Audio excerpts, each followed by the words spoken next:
നമസ്കാരം. രമേശ് പറവൂർ. സമാധാനപരമായി ജീവിക്കുക എന്നുള്ളത് മനുഷ്യൻ്റെ ഏറ്റവും അടിസ്ഥാനമായ ഒരു ആവശ്യമാണ്. ഈ ഒരു ആവശ്യത്തിന് അല്ലെങ്കിൽ ഈ മനുഷ്യാവകാശത്തിൻ്റെ കടക്കൽ കത്തിവെക്കുന്നതാണ് ഓരോ യുദ്ധവും. യുദ്ധം അത് ആക്രമിക്കപ്പെടുന്ന ഒരു രാജ്യത്തെയും ജനതയെയും മാത്രം ബാധിക്കുന്നതല്ല, മറിച്ച് അത് ഒരു ലോകത്തെ മൊത്തം ബാധിക്കുന്നതാണ്.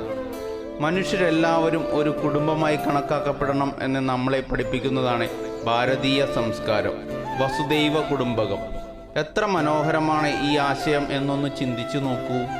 ഇൻ്റർനാഷണൽ ബ്രദർഹുഡ് എന്ന ആശയം ഒട്ടേറെ വർഷങ്ങൾക്ക് മുമ്പ് തന്നെ നിലവിൽ വന്നതാണ്. അതുകൊണ്ട് തന്നെ യുദ്ധം എപ്പോഴും ഒരു കൂട്ടം ആളുകളെയല്ല ബാധിക്കുന്നത്. ഈ ഹിരോഷിമ ദിനത്തിൽ യുദ്ധത്തിനെതിരായുള്ള ക്യാമ്പയിനിൽ നമുക്കും പങ്കാളികളാകാം. ലോക സമാധാനത്തിന് വേണ്ടി പ്രവർത്തിക്കാം.